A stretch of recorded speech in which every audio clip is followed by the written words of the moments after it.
Breaking. All right, so third element, called breaking. What are some other names for it? For DJing, we also had turntablism, all right, disc jockeying, DJing, the ones and twos, those are all euphemisms, different ways of describing what DJs do. All right, we're doing a quick hip-hop history, hip-hop 101. Let's see who has an idea, a thought that we can weave into this. This is our community history. So dance, somebody said dance. Okay, so breaking, we have dance. What else? So you think you can dance? So you think you can dance? This proliferation of dance television shows, all right? Okay, so definitely influence. All these Step It Up 3D, right? All these shows that are like a way to emulate the sort of hip-hop dance battle. And the battle is a critical part of the culture, which we're gonna focus on in just a little bit. Somebody else? Capoeira. Capoeira. What is capoeira? Martial arts. Disguised as what? Disguised as dance, right? In Brazil, we have Angolan, we have Haitian now, right? So on the plantation, we have the brothers and sisters in the field who are just, practicing the capoeira. They're doing their movements, and slave masters would say, oh, look at the darkies just getting their little dance on. That's so cute, right? So pretty, right? But they were practicing their martial arts movements while they're dancing and thinking in their minds, oh yeah, we just dancing, but when time comes, we're gonna whoop your ass, right? So that's what that was. It was the martial art.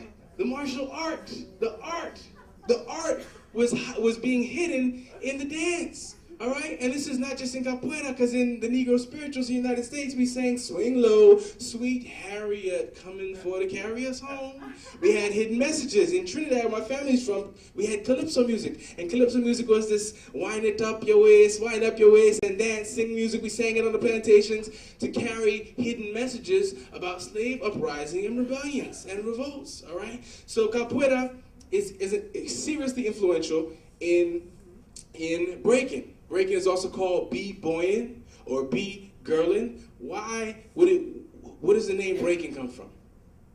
What's the part of the song that the DJ extended? The break. The break. So the DJ extended the break. The folks who came out to dance were called the breakers. The breakers, or the b-boys, or the b-girls. All right, it all makes sense. It's all for a reason. So the b-boys, the b-girls, pop locking is the upper body movements that we see folks doing, popping, all right? Then there's floor work. I work with the group called the Floor Lords in Boston, the oldest breaking crew in Boston. This is the brother right here doing capoeira.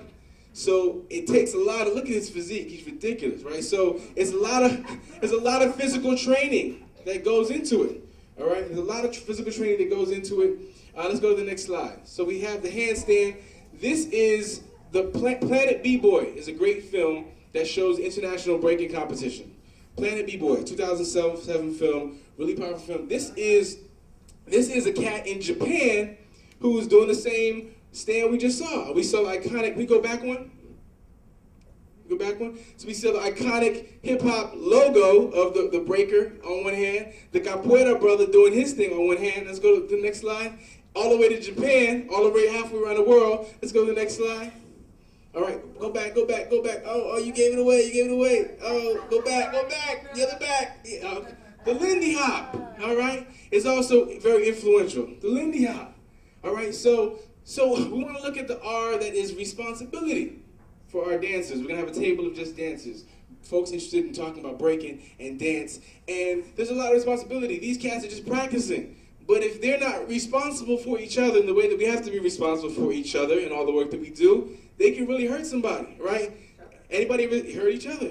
I know Helen's son Oceano is a capoeirista, right? You know, so it's in the Lindy Hop. You know, I just had read Malcolm X with my class this last couple of weeks. And if you're Lindy hopping, has anybody ever seen Lindy hopping done? Really done? Okay, all right. So what happens? Some of those spins and twists and you flip somebody up in the air. What happens if you just, in the middle of it, you just kind of walk away? Somebody will break something, right? All right. So the idea of responsibility, all right, being responsible for each other. Let's go to the next slide. It also, here we go again, we got capoeira. This is the Rocksteady crew, one of the earliest breaking crews, all right? Now, it's also about defending each other because battling, all right, is a way of different breaking crews demonstrating their skill, All right, and again, this was a way to avoid having to deal with problems violently. We would say, let's break against your crew and see who gets the most respect. All right, if y'all have the skill and expertise to beat us, then you get the bragging rights. All right, so let's go to the next slide. Rocksteady Crew is one of the most influential.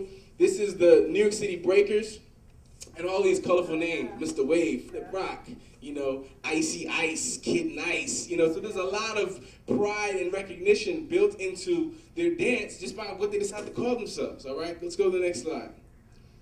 This is Crazy Legs. Crazy Legs, Richie Colon. He's one of the most famous breakers in the world. All right, and he's just, I mean, he's known for just doing the ridiculous. He's holding himself up on 2 krylons right there, you know. Richie's also one of the folks who's very influential in terms of making breaking known around the world. He was in a movie that brought international recognition to breaking and got people calling breaking and b-boying and b-girl and break dancing. Anybody know what that movie was? Let's go to the next slide. Flashdance. So people saw him in Flashdance. We got a little clip of him in Flashdance in a second. And they began to use the term break dance, which the purists kind of shy away from calling it break dancing. It's breaking, right? Or b-boy or b-girl. Let's go to the next slide. So this is, Jennifer Beal, I think it's Beal, was a woman in doing one of his moves, doing some floor work that he taught her for Flashdance. What was his name again? Richie, Crazy Legs. Yeah, Richie Colon. And here we have, what is this building? The Eiffel Tower. The Eiffel Tower, so in France, all right? They're doing the same one handstand that we saw the capoeiristas doing, that we saw the breakers doing, that we saw the iconic breakdance image doing. Go to the next slide, please. Okay. And this is actually Richie here. This is Crazy Legs in Flashdance. All right, doing his footwork. So people saw the movie, Paramount Pictures came to New York City, they went to Times Square, they saw him dance, they're like, oh my God, you want to be in the movie? It's like, sure, no problem. They gave him like 30 seconds, but it blew up and, you know, it erupted. And, you know, in California, obviously, we have a whole nother tradition of dance through crumping, which sometimes folks confuse with it. It's not the same thing, but you can see both come from this ancient tradition of dance as about a part of community building, and battling, which is also about taking responsibility for your team, for your crew, and having each other's back.